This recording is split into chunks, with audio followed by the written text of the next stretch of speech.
నేను ఏమంటున్నాను సార్ ఇంకా ఇప్పుడు మీరు ఒక రాజకీయ విశ్లేషకులుగా ఇంకా చంద్రబాబు నాయుడు తెలంగాణకు అన్యాయం చేస్తుండా? అవుట్ ఆఫ్ ద బాక్స్ అడుగుతున్నా. ఇప్పుడు సడన్‌గా ఈ బతకచెర్ల ఇలాంటి లేని తలకాయ నొప్పులు పెడితే, హ్మ్.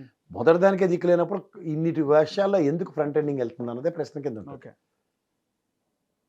సో, తెలంగాణకు అన్యాయం చేస్తున్నారా? ఈ విషయం పక్క పెట్టేస్తే బనకచర్ల కాకుండా ఇంకా తెలంగాణ పైన ఆధిపత్యం కోసం చూస్తున్నాడంటారా?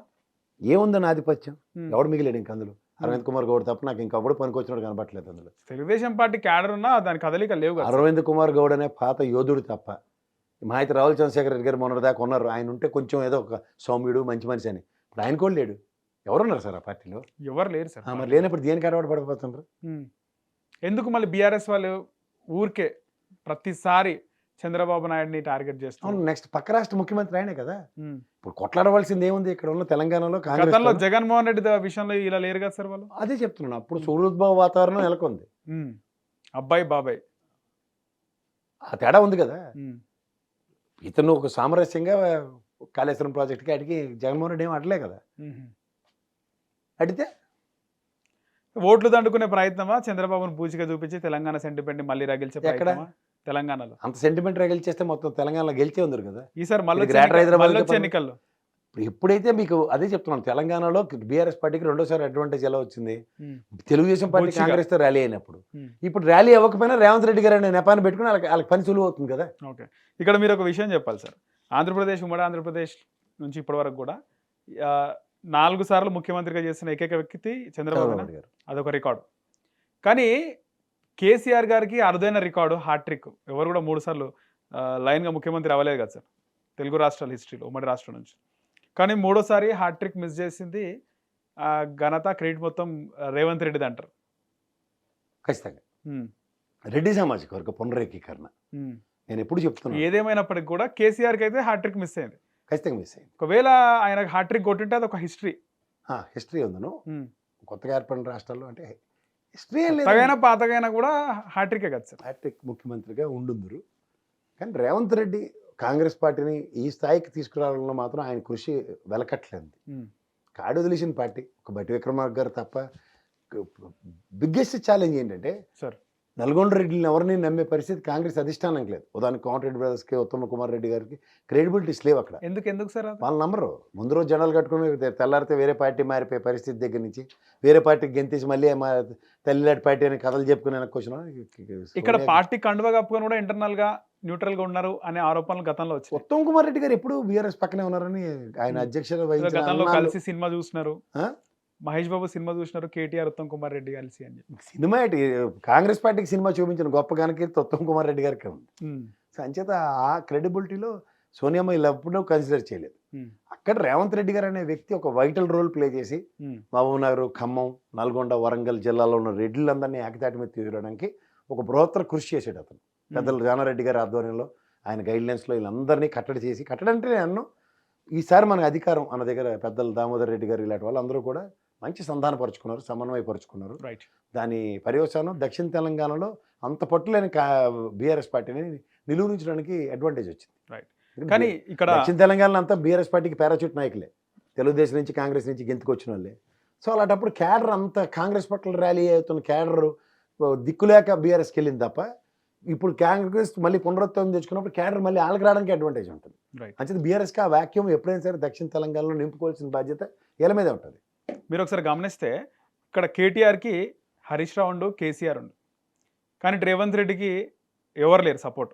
ఆయన కాంగ్రెస్ పార్టీలోకి వచ్చి 7 అన్నదమ్ములు ఉన్నారు. ఒక అన్నదమ్ముడు ఎవరో చనిపోయాడు. అన్నదమ్ములు ఉన్నప్పటికీ కూడా ఆ. సార్ కాంగ్రెస్ పార్టీలో రాజకీయంగా ఆయన కాంగ్రెస్ పార్టీలోకి వచ్చినప్పుడు ఆయనకు పీసీసీ అధ్యక్ష పదవి ఇవ్వడానికి కూడా చాలా మంది అడ్డుపడ్డారు. పీసీసీ పదవి ఇచ్చినాక కూడా కోమటిరెడ్డి, ఉత్తమ్ కుమార్ రెడ్డి లాంటి వాళ్ళు డబ్బులు ఇచ్చి తెచ్చుకున్నారన్నారు. ఆయన పీసీసీ అధ్యక్షుడు అయిన తర్వాత కూడా పాదయాత్ర చేసేటప్పుడు బట్టి విక్రమార్క కూడా ఆయనకు అపోజిట్ గా పాదయాత్ర చేసినాడు. అపోజిట్గా ఏం కాదు. ఈ రోజు అంటే ఆయనకు వ్యతిరేకంగానే ఆయన కాదు, సపరేట్ గా కాదు, ఆయన కాదు. బాని వినిపించింది కాదు కదా కాదు. సార్. బట్టి అన్న ఎప్పుడు కాంగ్రెస్ పార్టీకి వీర యోధుడు, కానీ వీర విధేయుడు, ఉమ్, రాజశేఖర రెడ్డి గారికి పెద్ద అనన్యుడు ఆయన. ఉమ్, ఇవాళ కాంగ్రెస్ పార్టీకి ఆయన వాళ్ళ ఇంట్లో వాళ్ళ అమ్మగారికి ఎంత మర్యాద ఇస్తాడో అంతకు 10 రెట్ల మర్యాద కాంగ్రెస్ కానీ ఆయన కూడా సపరేట్ గా పాదయాత్ర చేయడం. నో. ఇవాళ మీరు కొన్న రాజకీయ చిత్రతో చూసుకుంటే ఉమ్, రేవంత్ రెడ్డి గారికి సర్వం తానే ఉమ్. తల్లో నాలుకలో ఆయన ఉన్నాడు. ఇప్పుడు సార్ ఇప్పుడు ఎవరు కానీ ఆయన లేదు. కూడా వ్యతిరేకంగా ఆయన పాదయాత్ర. మొదట స్వేరింగ్ సెరమనీ ఈ రోజు నుంచి ఉప ముఖ్యమంత్రిగా బట్టి గారు అయిన దగ్గర నుంచి ఈ రోజు దాకా వాళ్ళిద్దరి సమన్వయంతోనే 1.5 years సక్సెస్. ఆయన ఎందుకు గతంలో పాదయాత్ర చేసిందంటారు separate గా రేవంత్ రెడ్డితో కాకుండా? సార్ ఒకటి ఇప్పుడు పాలమూరు రంగారెడ్డి జిల్లాలు, తర్వాత ఆయన సిఎల్పి నాయకుడుగా ఉండు. సిఎల్పి నాయకుడు. నెక్స్ట్ ఏంటంటే కాంగ్రెస్ పునర్వైభవానికి ఒక్కొక్కడు ఒక్కొక్క విధంగా కృషి చేశారు సార్. ఇన్నున్నాయి సార్. ఇన్నున్నప్పటికి కూడా తెలంగాణలో ఎన్నికలు జరిగినప్పుడు ఏదైతే ఆయన శిష్యుడు చంద్రబాబు గురువు అంటారు రేవంత్ రెడ్డికి, ఆయన గురువు అనుకున్నా కూడా ఆయన జైల్లో ఉండు సార్. ఆంధ్రప్రదేశ్లో జైల్లో ఉండు. ఆయనకు కాంగ్రెస్ పార్టీలో ఒక గాడ్ ఫాదర్ లేరు. అయినప్పటికీ కూడా ఆయన పోరాటం కానీ, ఆయన ప్రచారం కానీ, ఆయన గెలిచిన తీరు, ముఖ్యమంత్రి అయిన తీరుని ఏ విధంగా చూస్తారు మీరు? రాజకీయంలో ఎవరైనా ఆస్పిరెంట్స్ ఉంటే, అంటే నేను రాజకీయంగా ఎదగాలి, రాజకీయంగా నా అంతటా నేను నా లెథాలజీని ప్రూవ్ చేసుకోవాలి, ఒక ముఖ్యమంత్రి అన్నది ఎవరికైనా అంబిషన్ ఉంటుంది. దాన్ని ఎవరైనా సాధించాలి అంటే ఒక కేస్ స్టడీ రేవంత్ రెడ్డి. నేను ముఖ్యంగా చెప్తున్నా, ఒక పొలిటికల్ ఏరాలో గాడ్ ఫాదర్ లేకుండా సర్వైవ్ అవ్వడం రేరెస్ట్, జరగని పని. రైట్. అలాంటిది ఆ రాజకీయ ఆచ్ఛేదన లేకుండా నేను ఇద్దరు వ్యక్తులను చూశాను నాకు ఉన్న రీసెంట్ పాస్ట్లో నేను చూస్తున్న రాజకీయాల్లో. ఒకళ్ళు రేవంత్ రెడ్డి గారు, ఆయనకైతే అసలు ఎవరు నవ్వుతున్న భవిష్యత్తు. అతనిలాగా ఒక జస్ట్ సర్పంచ్ స్థాయి దగ్గర నుంచి, సర్పంచే కదా ఆయన ప్రస్థానం, ఎమ్మెల్సీ, ఎంపీటీసీ, తర్వాత ఎమ్మెల్సీ, తర్వాత ఆయన ఎమ్మెల్యేగా ఎదిగిన విధానం, క్యాబినెట్లో ఏ రోజు కూడా లేకుండా డైరెక్ట్గా ఒక పార్టీ వర్కింగ్ ప్రెసిడెంట్గా ఉంటూ మళ్ళీ ఆ పార్టీకి రాజీనామా చేసి వర్కింగ్ ప్రెసిడెంట్ అండ్ ఇమీడియట్గా పార్టీ అధ్యక్షుడు, ఒక జాతీయ పార్టీకి ఒక స్టేట్కి అవ్వడం, అండ్ స్పాన్ ఆఫ్ నో టైంలో ఆయన అధ్యక్షుడిగా ఉన్న ఉపయోగించి ఓడిపోతూ కూడా ఏమీ కాకుండా ఆయన ముఖ్యమంత్రి స్థానం అధిరోహించడం, అది అసలు ఆయన రాజకీయ చతురతకే చంద్రబాబు నాయుడుగా ఒక పెద్ద పాఠం. అంతే కదా సార్. ఇప్పుడు చంద్రబాబు నాయుడు అనే వ్యక్తి కూడా రెడీగా ఉంది ఆయన ఈ ప్రాస్పెక్ట్లో ఎదగలేడు. ఆయన ఎదిగిన విధానం, ఆయన పార్టీ కాంగ్రెస్ నుంచి తెలుగుదేశంలో జాయిన్ అయ్యి వాళ్ళ మామగారి నిస్సహాయతని ఆయన సహాయతగా మలుచుకొని ఆయన ఒక క్యాడర్ని డెవలప్ చేసుకుంటూ ఆయన సస్టైన్ అయ్యాడు తప్ప, రేవంత్ రెడ్డి గారి లాగా ప్రతి అవరోధాన్ని తనకి అనుగుణంగా మలుచుకుని ఆ స్థాయికి ఎదగడం is a big case study. Right. రెండో అతను జగన్మోహన్ రెడ్డి.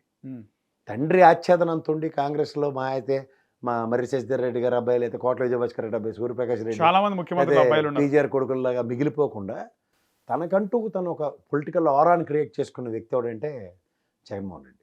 అంచేత వీళ్ళిద్దరిని ఎవరైనా దయించి కంపేర్ చేస్తే మాత్రం రాజకీయ అనుభవాలు నిజంగా గణించాలంటే వీళ్ళని ఆద్యంతం ఏకలవ్య శిష్యుల్లో ఉండవలసింది. హిట్ టీవీ యాప్, ఇందులో short news, live news, entertainment shows, movies, digital magazines తో పాటు మీ జిల్లా వార్తలను కూడా ఫ్రీగా చూడొచ్చు.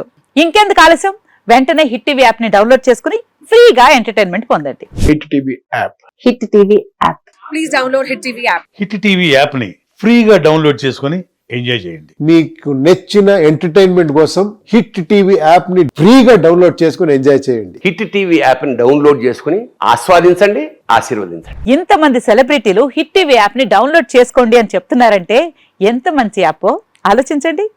అమెరికా అమెరికా అమెరికా అమెరికాలో చదవాలనుకునే వాళ్ళకి విశ్వసనీయమైన పేరు మన శౌర్య కన్సల్టెన్సీ. UK లో 1 year masters. UK లో 1 year masters. 2 years work permit up to 5 years visa. Contact Saurya Consultancy. Contact 89851 89851.